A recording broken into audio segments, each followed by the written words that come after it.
نقل ہونے والا حسین ہر دل میں لبیک یا حسین، لبیک یا حسین، لبیک یا حسین، لبیک یا حسین، لبیک یا حسین، اہل بیت زندہ باد، عظمت اہل زندہ باد،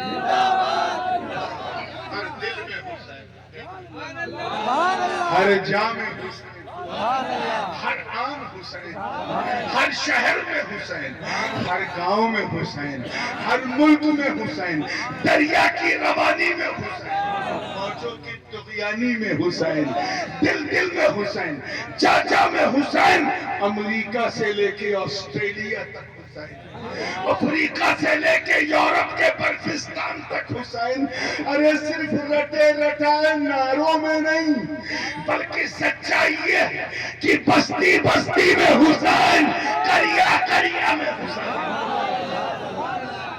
کیا بات ہے، واہ واہ، یہ ہے اس بندے کا جذبہ جو اپنی مرضی سے نہیں، رب کی مرضی سے، کیا کہنے، کیا کہنے، واہ، اور اللہ کی مرضی پہ چلنا تو مصطفیٰ کا دامن تھا، کیونکہ جسے نبی مل گئے اسے خدا مل گئے۔ کلیئر ہو رہا ہے کہ نہیں؟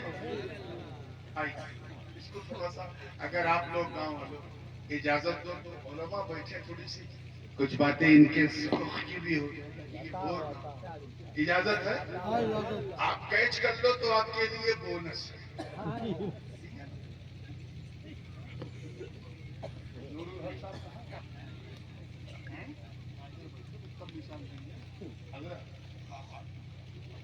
اب یہاں آپ ہی کو بیٹھا، ایک کو تو میں افریقہ لے کے چلا گیا۔ کیا بات ہے، آئیے مسکرا کے فریش ہوئے تو ذہن، حضرت حکیم ملت بیٹھے ہیں اور مفتی نظامی صاحب بیٹھے ہیں۔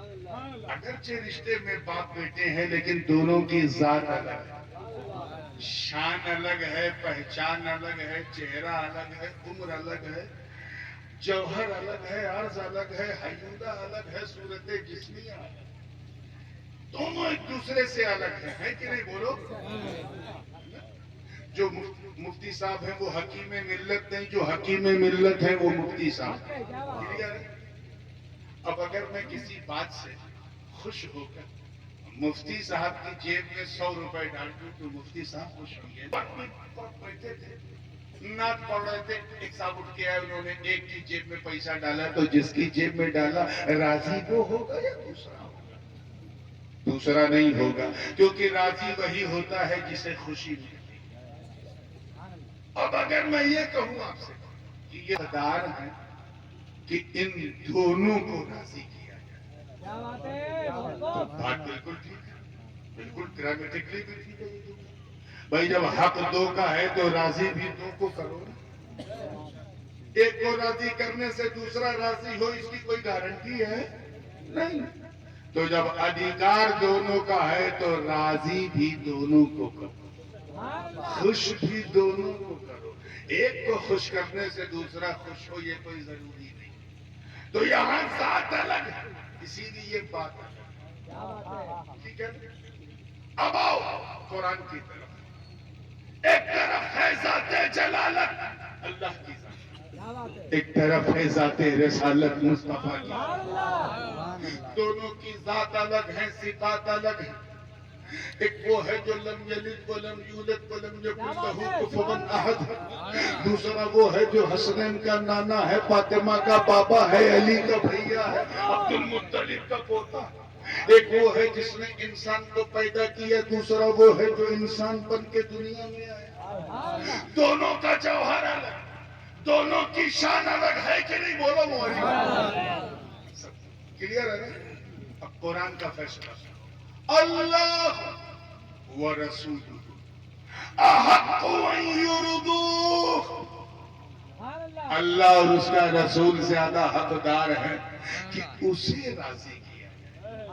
علماء جانتے ہیں کہ جب تثنیہ مرجع دو ہو تو ضمیر جو ہے وہ تثنیہ کی آتی ہے، جو گرامیٹکلی ہونا تھا اللہ ورسولہ احق ان یرضوہما ہونا، لیکن ہما نہیں ہے، ہو ترجمہ اللہ، توجہ سے اللہ اور اس کا رسول زیادہ حقدار ہیں کہ اسے، دیکھیں کتنے لوگ کیچ کر رہے ہیں، اسے راضی کیا جائے، یہ نہیں کہ ان دونوں کو راضی کیا جائے، اسے مطلب حق تو دو کا مگر راضی ایک کو کر لے کام چل جائے، مطلب صاف ہے۔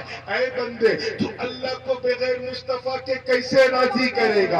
اب اگر اللہ کو راضی کرنا تو دامن مصطفیٰ تھام لے، جس سے مصطفیٰ راضی اس سے خدا راضی۔ نعرہ رسالت، عظمت مصطفیٰ، عظمت مصطفیٰ۔ تبھی تو اعلیٰ حضرت، اب تو بول دو گاؤں عظیم البرکت، امام عشق و محبت، دریائے رحمت، کنز الکرامت، جبل الاستقامت، حقانیت کی شان، صوفیوں کی جان، احمد رضا خان علیہ الرحمت والرضوان، جب اس راز سے پردہ ہٹایا تو یوں عرض کیا کہ یا رسول اللہ میں تو مالک ہی کہوں گا کہ ہو مالک کے حبیب، یعنی محبوب و محب میں نہیں میرا۔ عشق محبت، عشق محبت، عشق محبت، عشق محبت۔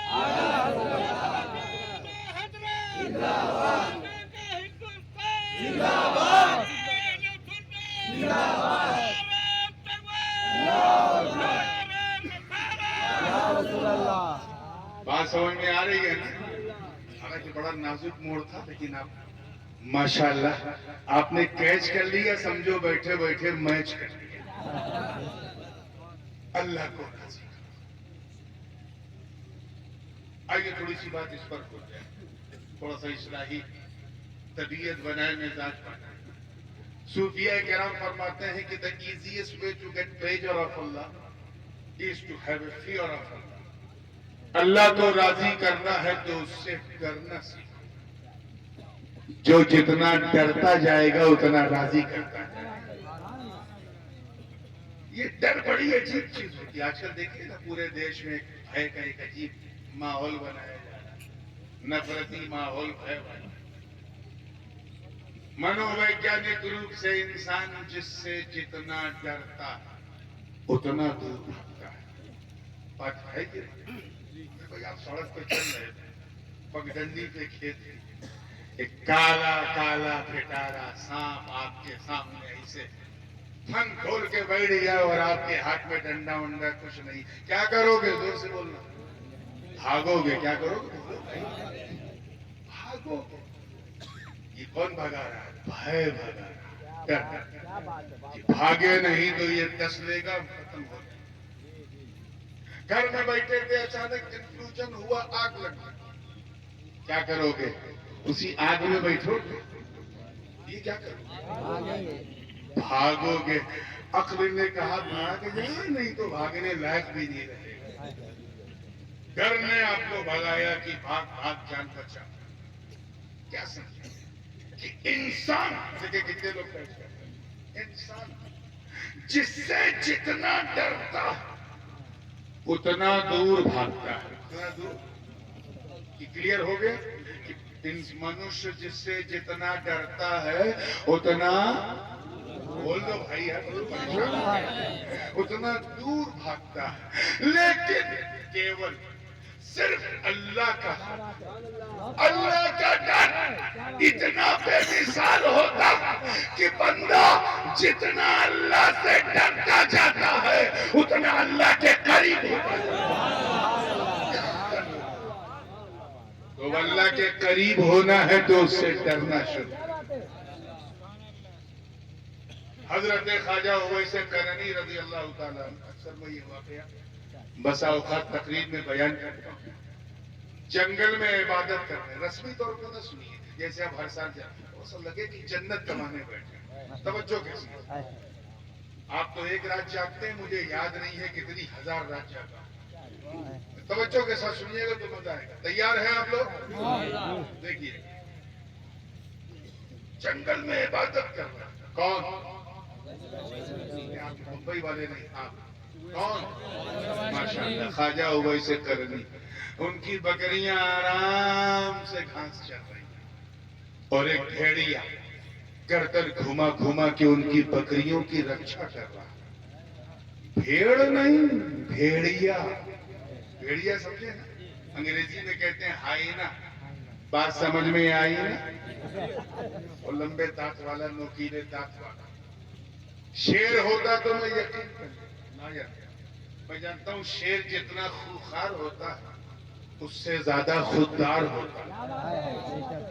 شیر اگر پیٹ بھر کے کھانا کھا لے تو you can walk with the line, تم اس کے ساتھ ٹہل گھوم سکتے ہو.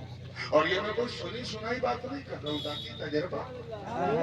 ایک مرتبہ میں زمبابوے زمبیا کے بارڈر پہ تھا، جنگل دیکھا کہ رینجر نے پیٹ بھر کے شیر کو کھلایا. شیر کھا کے مستی میں تھا.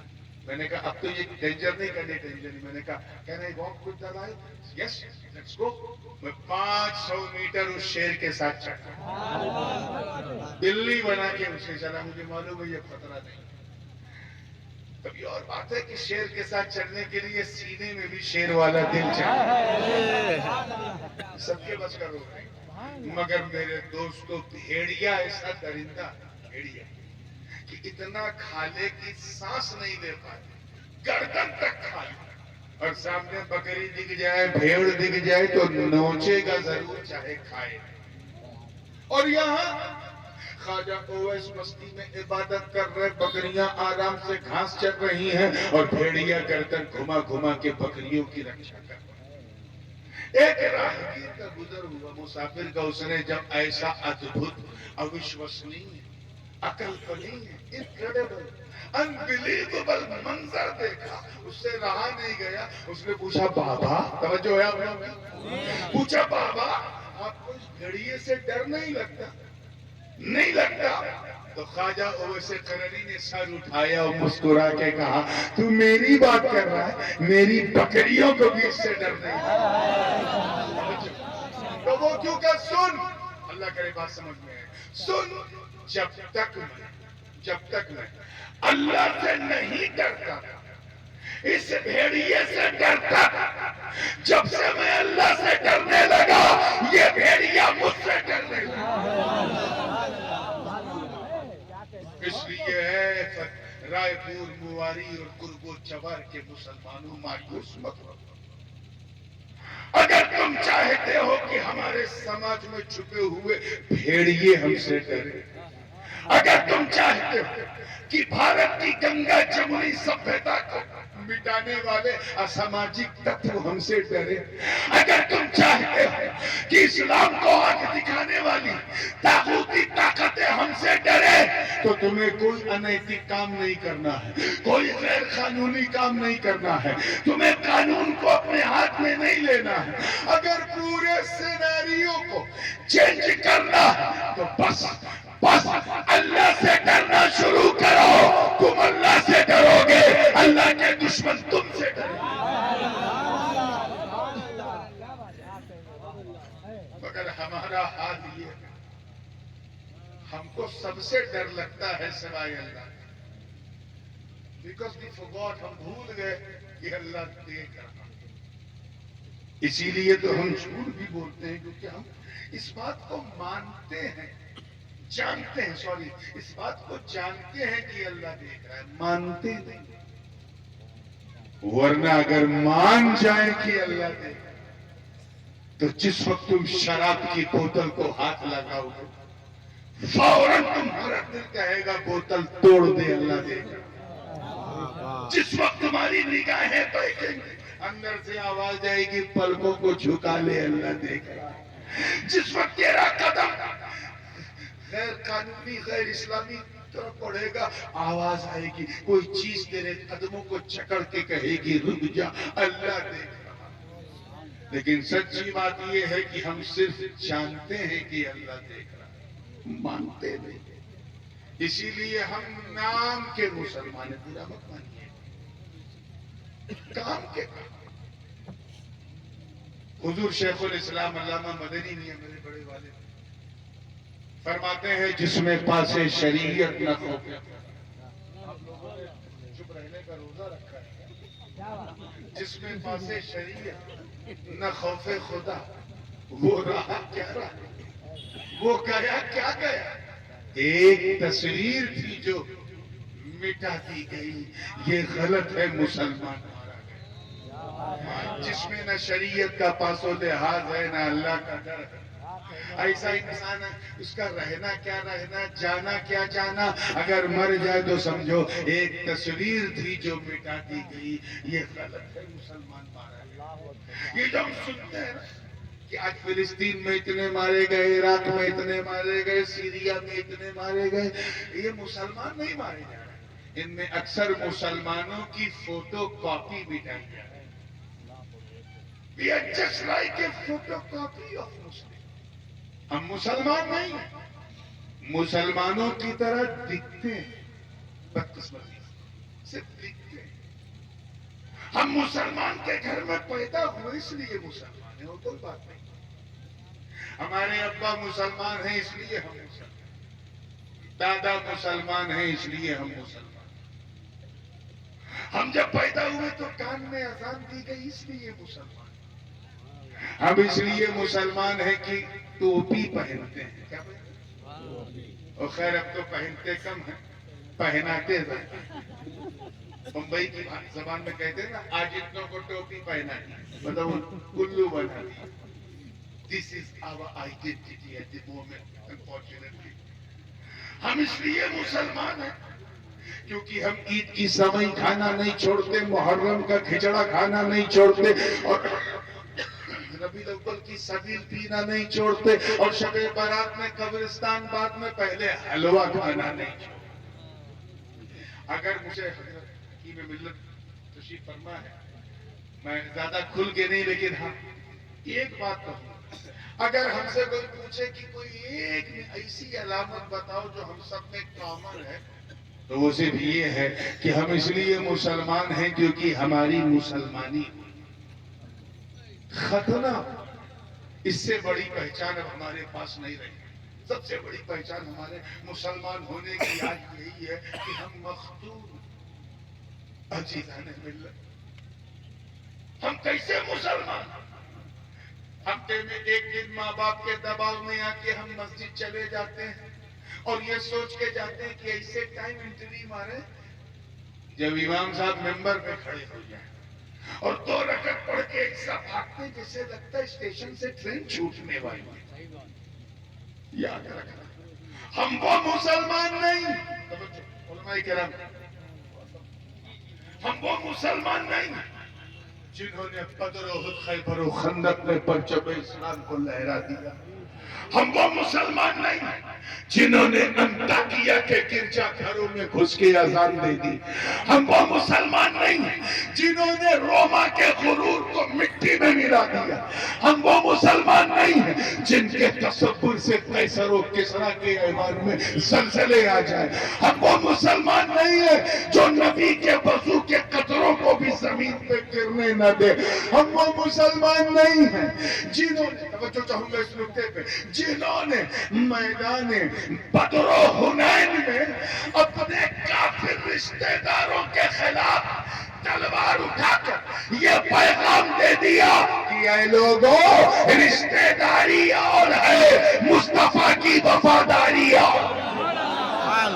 نعرہ تکبیر، نعرہ رسالت، نعرہ رسالت. شہزادہ حضور غازی ملت علامہ نوری میاں صاحب قبلہ، علامہ نورانی میاں صاحب قبلہ. نعرہ تکبیر، نعرہ رسالت. توجہ ہے آپ لوگ کی؟ ہم وہ مسلمان نہیں ہیں، وہ مسلمان نہیں ہیں جو نبی کا ایک اشارہ پا کے مکے سے مدینہ ہجرت کر.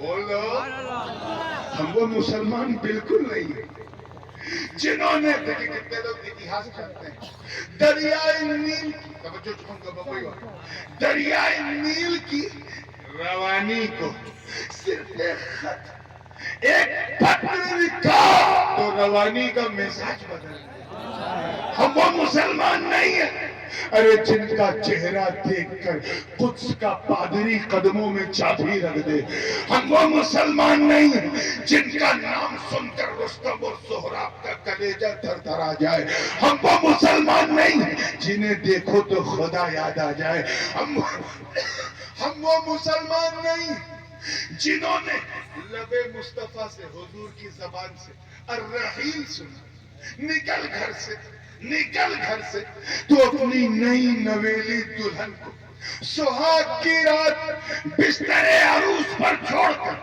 گھوڑے کی ننگی پیٹھ پر بیٹھ کر میدان کارزار میں کود کے اپنے پراڑوں کی آہوتی دے دے، ہم وہ مسلمان نہیں ہیں جنہوں نے فتح قادسیہ کے لیے سعد ابن ابی وقاص کی کمان میں شامل ہو کے جب عراق کا رخ کیا اور سامنے دریائے دجلہ کی اوفان مارتی لہروں نے روکا تو انہوں نے نہ آؤ دیکھا نہ تاؤ دیکھا، بلکہ فرد استشہاد میں اسی بہتی دریا میں اپنے گھوڑوں کو دوڑا دیا، اور اس منظر کو دیکھ کر شاعر مشرق کو بھی کہنا پڑا کہ دشت تو دشت ہے، دریا بھی نہ چھوڑے ہم نے، بحر ظلمات میں دوڑا دیے گھوڑے۔ سبحان اللہ، سبحان اللہ، تکبیر،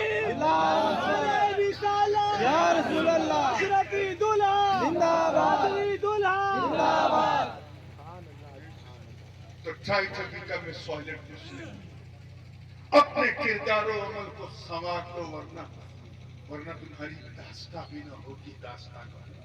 ہم تو اتنے گھٹیا استر کے ہو چکے ہیں کہ نبی کے نام پہ جلسہ ہوتا ہے تو 12 بجے نیند آنے لگتی، چلے ان کا ذکر سن لیں جن کو دیکھ کے سورج بھی ڈر جاتا تھا کہ نکلو کہ نہ نکلو، بہت ہی، اور یہ حالت اس کے ہم خود ذمہ دار ہیں۔ ایک بات اور اسی سے لگتی ہوئی اجازت، جو لوگ سونا چاہتے ہیں وہ ہاتھ اٹھائیں، 4 لوگ سونا چاہتے سو جائیں، تو راتا ہے تو بدعقیدہ ذرا گھبراتا ہے۔ اللہ یہ مسکان آپ کے چہروں پہ سلامت ہو، اللہ یہ مسکان آپ کے چہروں پہ سلامت ہو۔ نام سنا اس کا حجاج بن یوسف؟ خالی منڈی ہلے گے یا بتاؤ گے کتنے لوگوں نے حجاج بن یوسف کا نام سنا؟ جنہوں نے نہیں سنا ہے وہ ہاتھ نہ اٹھائیں۔ اچھا، پورے مجمع میں صرف 6-7 گرا، تو پھر سن لو۔ بڑا کرو شاشک ظالم تھا، کون تھا؟ حجاج بن یوسف۔ صحابہ اور تابعین کے خون سے اپنے ہاتھوں کو رنگے ہوئے، صحابہ کا قاتل، تابعین کا قاتل، ائمہ دین کا قاتل، اتنا کرو شاشک تھا۔ دیکھیں کتنے لوگ پہنچ رہے ہیں جہاں میں پہنچانا نہیں چاہتا، لیکن پہنچ رہے ہیں کہ جس گرو کے مارگ درشن میں رہ کے اس نے راجنیتی سیکھی، اسی گرو کو سائیڈ میں بیٹھا کے ان کی کرسی پہ بیٹھ گیا۔ کون؟ حجاج بن یوسف۔ گرو کے زمانے میں جو سونے کے سکے چلتے تھے، اشرفیاں، دینار، انہیں پگھلا کر گلا کر آگ میں، آج کی ماڈرن لینگویج میں کہیں تو ڈی مونیٹائز کر کے، نوٹ بندی کر کے اپنے نام کا سکہ چلایا۔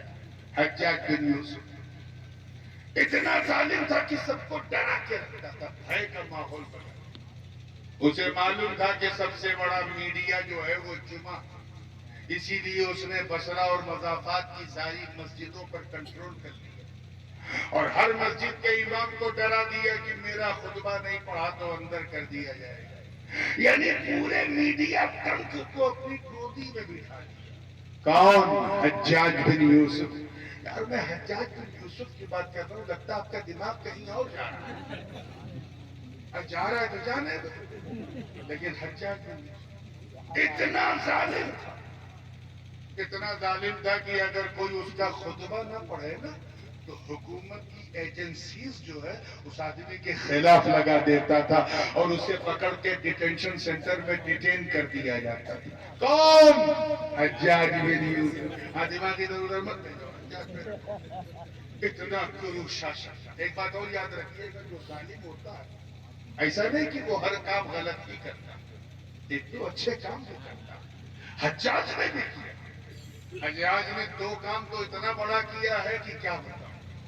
ایک یہ کہ اس نے ہم اجمیوں کے لیے انڈیا، پاکستان، بنگلہ دیش، ایران اور ادھر سدرن ایشیا کے لیے اس نے قرآن پاک میں زبر زیر پیش اعراب و نقطے، ایک نقطہ بے کا تو دو نقطہ تے کا تو تین نقطہ سے کا، یہ اس نے نقطے زبر زیر لگا دیے تاکہ ہم قرآن پاک پڑھ سکیں۔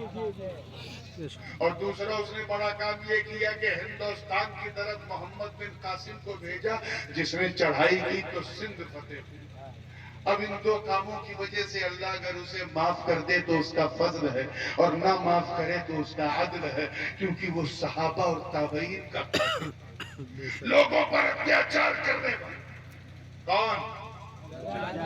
دماغ ادھر ادھر کرتے جائیے گا۔ حجاج بن یوسف ایک مرید خواجہ حسن بصری کے پاس آیا، عرض کیا حضور یہ اللہ تعالیٰ حجاج بن یوسف کو ہٹا کر نہیں دیتا، یہ اتنا ظالم بربر لوگوں کے خون پینے والا اللہ اسے کرسی سے ہٹا کر نہیں دیتا۔ اتنا سننا تھا خواجہ حسن بصری کے چہرے، جلال اور جمال کا ایک مشترکہ رنگ آیا، اور فرماتے ہیں وہ تاریخ ساز الفاظ کا سن ما جاء الحجاج الا بذنوبنا، حجاج بن یوسف صرف ہمارے گناہوں کی وجہ سے آیا۔ کس لیے آئے؟ نروس نہ ہو، ہمارے گناہوں، یعنی ہم نے جو گناہ کیے ہیں ہمیں سبق سکھانے کے لیے اللہ نے ہمارے سروں پہ حجاج بن یوسف کو بٹھایا ہے۔ اے رائے پور سے لے کے ہڈگام اور سنگاؤں تک، کھاگا اور فتح پور اور آس پاس کے قرب و جوار کے غیور مسلمانوں، مجھے بتاؤ آج سے لگ بھگ 14 یا 1400 سال پہلے جو بھی مٹھی بھر گنہگار، مٹھی بھر، ان کے لیے اللہ نے حجاج بن یوسف جیسے ظالم کو بٹھایا۔ آج کے گنہگاروں کو دیکھتے تو کیا کہتے؟ یہ رات دن شراب، کباب اور شباب کے پیچھے دوڑنے والی اس قوم کو دیکھتے تو کیا کہتے؟ یہ رات کے اندھیروں میں موبائل کے ذریعے چیٹنگ اور چیٹنگ کرنے والی اس نوجوان نسل کو دیکھتے تو کیا کہتے؟ یہ نماز روزہ چھوڑ کر، تلاوت چھوڑ کر موبائل میں انسٹاگرام پہ سرفنگ کرنے والے ان چھوکروں کو دیکھتے تو کیا کہتے؟ یہ 4 پیسے کما کر اپنے ماں باپ کو آنکھیں دکھانے والی اس نوجوان نسل کو دیکھتے تو کیا کہتے؟ ارے تو بمبئی کیا گیا، دلی کلکتے کیا گیا، بنگلور کیا گیا، 4 پیسے تیرے ہاتھ میں کیا ہے؟ تو اتنا بڑا ہو گیا کہ تو نے اپنی ماں کی توہین کر دی، اپنے پاپا کی توہین کر دی۔ ارے تیری زندگی میں ایک نئی نویلی دلہن کیا آئی، تیرا مزاج بدل گیا۔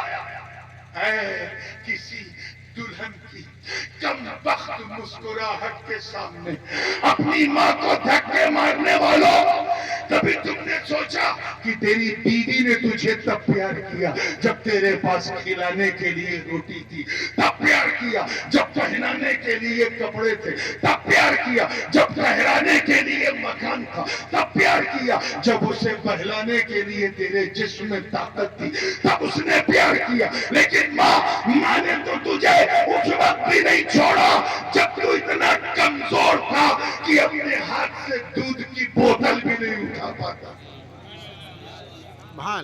اس خیال میں ڈوب گیا ہے نوجوان، تو کہاں چلا گیا؟ اب اگر پورے سسٹم کو چینج کرنا ہے، اپنی لائف اسٹائل کو بدلنا ہے، تو ابھی بھی وقت ہے۔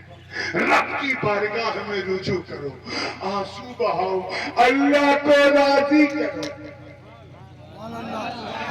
اللہ تک میری پہنچ رہی، گھبرا مت، رسول اللہ کو راضی کر۔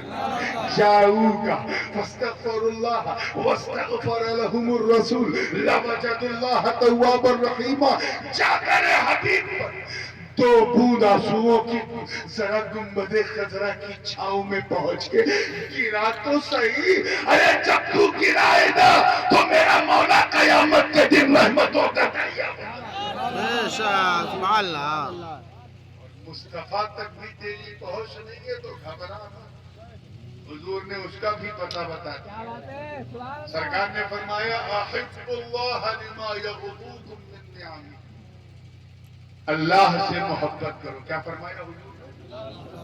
ویسے جیسے 11 بجے بول رہے تھے. کیا فرمایا؟ اللہ سے محبت کرو ان کی ان نعمتوں کی وجہ سے جو اس نے تمہیں عطا کی. آگے فرمایا وَأَحِبُّونِي لِحُبِّ اللَّهِ.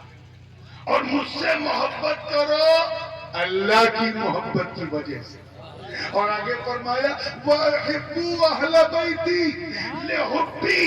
اور میرے بچوں سے محبت کرو میری محبت کی وجہ سے. مطلب اگر تم اللہ سے محبت کرتے تو رسول اللہ سے کرو, اور رسول اللہ سے کرتے ہو تو اہل بیت سے. مطلب اپنے دل میں حسن حسین کی محبت کو بسا. اللہ تم سے راضی ہو جائے گا. یہ مقام رضا کوئی معمولی چیز نہیں ہے. اس کی دو قسمیں ہیں. ایک مقام, اسی کے بعد تو ختم کروں گا, توجہ سے سنیے. ایک ہے مقام راضیہ. کیا ہے؟ ایک ہے مقام راضیہ اور ایک ہے مقام مرضی. قرآن پاک میں دونوں کا ذکر ہے. یا ایتھا النفس المطمئنہ ارجعی الی ربک راضیۃ مرضیہ فادخلی فی عبادی وادخلی جنتی راضیۃ مرضیہ. تو ایک ہے مقام راضیہ, مقام رضا کے دو قسم, اور ایک ہے مقام مرضی. مقام راضیہ یہ ہے کہ بندہ اپنے مولا کو راضی کرے. زور سے بولو. بندہ کچھ ایسا کرے کہ اللہ راضی ہو جائے. یہ مقام راضیہ. اور مقام مرضیہ کہ مولا اپنے بندے کو راضی کرے. مقام راضیہ میں بندہ طالب ہے, مولا مطلوب ہے. اور مرضیہ میں بندہ مطلوب ہے, مولا طالب ہے. بندہ محبوب ہے, مولا محب ہے. اس مقام کے بارے میں حضرت ذوالنون مصری فرماتے ہیں مقام مرضیہ کے بارے میں کہ یہ وہ مقام ہے جو اس بندے کو دیا جاتا ہے جو بندہ نفس امارہ سے لے کے نفس لوامہ, نفس لوامہ سے لے کے نفس ملہمہ, نفس ملہمہ سے لے کے نفس مطمئنہ, نفس مطمئنہ سے لے کے نفس راضیہ, ان تمام مرحلوں میں اتنا پکا ہو کہ اسے دیکھ کے لوگ کہیں یہ مسلمان نہیں, اسلام ہے. یہ بندہ نہیں, بندہ نواز. یہ خادم نہیں, مخدوم ہے. یہ مستغیث نہیں, غوث. جسے دیکھو تو خدا ہے. ٹاپ لائن ہے. حضرت ذوالنون مصری نے ایک بات کہی, بس اسی پہ بات ختم کرنا ہے. فرماتے ہیں کہ مقام مرضیہ یہ بات اللہ کی رضا کی چل رہی ہے. زور سے بولو.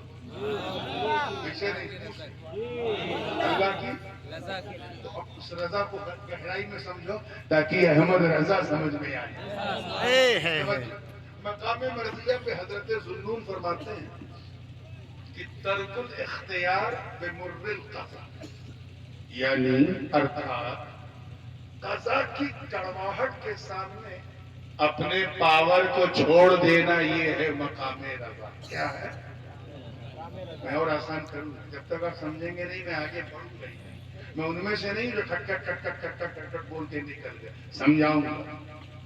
ترک الاختیار یعنی جو ہونے والا ہے اس ہونے میں اگر کوئی سمسیا ہے تو سمسیا کو چھیڑ کر چمتکار نہ دکھانا, یہ ہے مقام رضا. اللہ جو ولی چمتکار دکھا دے وہ اور ہے, اور چمتکار جہاں ٹھٹک کے رہ جائے وہ اور. اس چیز کو سمجھو. میں ایک مثال دوں تاکہ ایک دم کلیئر ہو جائے.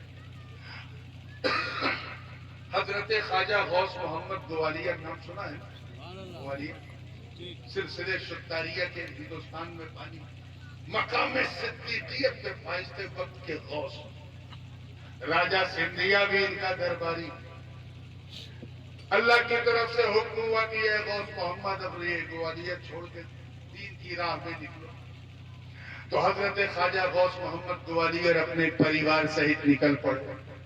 راجہ کیونکہ آپ کا انیائی تھا, شیدائی تھا, اس نے کہا بابا جہاں تک ہماری ریاست کی سیما ہے وہاں تک میرے فوجی آپ کے ساتھ جائیں. ہاں جہاں سیما سماپت ہوگی اس کے بعد آپ کے فوجی ساتھ ساتھ چلتے رہے. شاہی انداز میں خواجہ غوث محمد گوالیار کا قافلہ نکلا. جیسے ہی سندھیا ریاست کی سیما سماپت ہوئی بندیل کلیئر ہوا. تھوڑا سا آگے بڑھے کہ حضرت خواجہ غوث محمد گوالیار کے قافلے پر ڈاکوؤں نے حملہ کیا کیا؟ 500 ڈاکو. اور آپ کے قافلے میں آپ کی بیوی ہیں، بچے ہیں، نواسی ہیں. ایک 9 سال کی نواسی بھی آپ کے سب ڈاکوؤں نے حملہ کیا. پھر کیا تھا؟ جس کے ہاتھ میں جو آ رہا تھا وہ لوٹ رہا. خواجہ غوث محمد گوالیار دیکھ رہے ہیں لیکن صبر کر رہے ہیں کیونکہ مقام رضا پہ فائدہ. کرامت نہیں دکھا رہے، صبر کر رہے ہیں. اسی بیچ ایک ناہنجار ناعاقبت اندیش ڈاکو نے آپ کی 9 سال کی نواسی کے کان میں لٹکتی ہوئی سونے کی بالی کو ایسا کھینچا کہ کان کی لو کٹ گئی اور خون کا پھوارا کان سے جاری ہو گیا. خون کا پھوارا جاری ہونا تھا. حضرت خواجہ غوث محمد گوالیار کا مقام رضا ٹگمگا گیا، جلال میں آئے. اور ایک روایت میں مریخ کو اور ایک روایت میں ایک ڈنڈا، بہرحال جو بھی حکم دیا ہے مریخ اتر.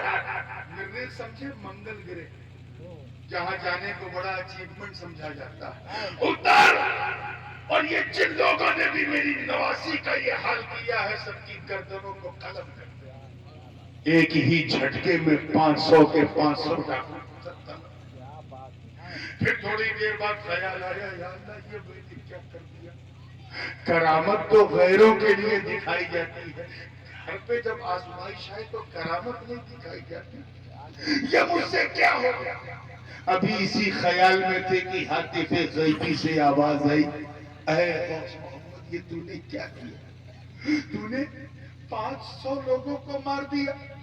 حضرت خواجہ غوث محمد نے فرمایا حضور انہوں نے میری بچی کی کان کی بالی ایسا چھینی کہ کان سے خون کا فوارہ پھوٹا، میں برداشت نہیں کر سکا. اے اللہ مجھے معاف کر. کہا لیکن ایک کے بدلے ایک کو مارنا تھا، تو نے 500 کو. اے اللہ یہ سب کے سب کافر تھے، کفار. رب تعالیٰ نے فرمایا ارے جو بھی ہو تھے تو میرے بندے نے، میں رب العالمین ہوں، رب المسلمین نہیں.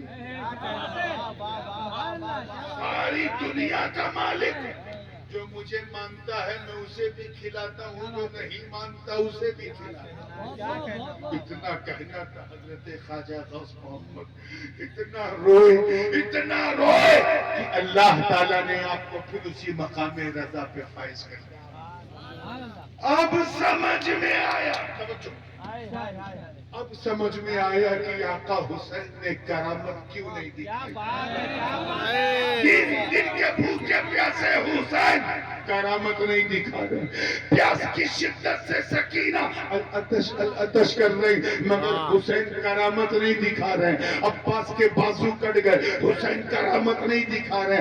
قاسم کی جوانی لٹ گئی، حسین کرامت نہیں دکھا رہے. علی اکبر کا لاشا خون میں، حسین کرامت نہیں دکھا رہے. تمام کے تمام آوانوں انصار اہل بیت شہید ہو گئے، حسین کرامت نہیں دکھا رہے. سکینہ دامن عباس تھام کے کہہ رہی چچا پیاس پیاس العطش العطش، مگر حسین کرامت نہیں دکھا رہے. خدا کی قسم میرا حسین اگر چاہتا اپنے بابا علی کی ذوالفقار کو اگر دشت کربلا میں گاڑ دیتا تو چشمہ پھوٹ پڑتا کربلا کی مٹی سے. حسین نے کرامت نہیں دکھائی. ارے صرف آسمان کو دیکھ لیتے، تو اتنی بارش ہوتی کہ پورا کربلا سیلاب زدہ ہو جاتا، مگر حسین نے کرامت نہیں دکھائی۔ ارے حسین تو حسین، حسین کی بیٹی جناب سکینہ، اگر وہ اپنی اوڑھنی کو نہر فرات کی طرف صرف اچھال دیتی تو خدا کی قسم پوری نہر خیمے میں آ جاتی، مگر انہوں نے بھی کرامت نہیں دکھائی۔ آپ نے سنا ہوگا 6 ماہ کے علی اصغر کو کسی نے زمین پہ نہیں بٹھایا، چاہے سنیوں کی روایت پڑھو، چاہے شیعوں کی روایت پڑھو، چاہے ناصبیوں کی روایت پڑھو، چاہے خارجیوں کی روایت پڑھو، کسی نے نہیں لکھا کہ ایک لمحے کے لیے، ایک لمحے کے لیے، ایک آن کے لیے علی اصغر کو کسی نے زمین پہ بٹھایا ہو۔ نہیں، کبھی وہ پھوپھی زینب کی گود میں، کبھی ام یعلا کی گود میں، کبھی شہر بانوں کی گود میں، کبھی جناب سکینہ کی گود میں، کبھی بابا حسین کی گود میں، کبھی عابد بیمار کی گود میں، کبھی چچا عباس کی گود میں، کسی نے زمین پہ نہیں بٹھایا۔ کیوں؟ کیوں؟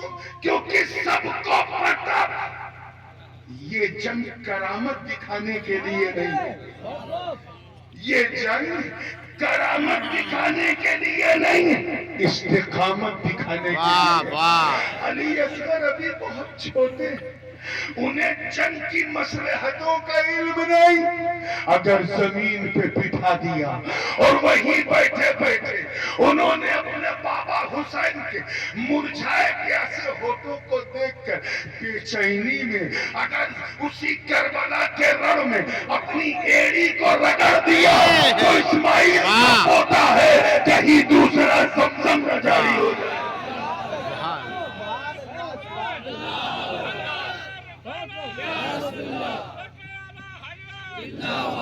عظمت اہل بیت، عظمت اہل بیت، لبیک یا حسین، لبیک یا حسین۔ حسین نے کرامات بولو، اور امام حسین کے بیٹے کے بیٹے کے بیٹے کے بیٹے کے بیٹے کے بیٹے کے بیٹے ہیں غریب نواز۔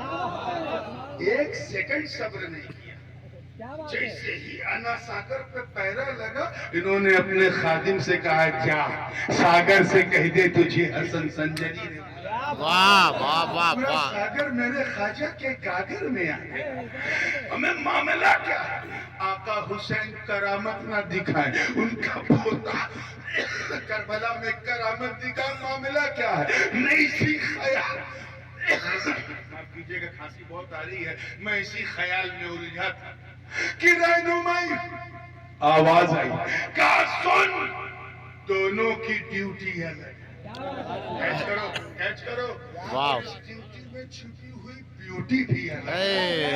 غریب نواز بھارت میں اسلام پھیلانے کے لیے آئے تھے اور حسین کربلا میں اسلام بچانے کے لیے آئے تھے، پھیلانے کے لیے کرامت ضروری ہے جو خواجہ نے دکھا دی، اور بچانے کے لیے استقامت ضروری ہے جو جنت کے راجہ نے دکھا دی۔ واہ واہ واہ واہ واہ، زندہ باد۔ کبھی تو امام حسین کی شہنشاہی پر شہنشاہ ہندوستان نے کیا کہا؟ میرے غریب نواز نے جب سلوٹ کیا تو کہا شاہ ہست حسین، بادشاہ ہست حسین، دین ہست حسین، دیوانہ ہست حسین، سرداد نداد دست در دست یزید، حقات بنائے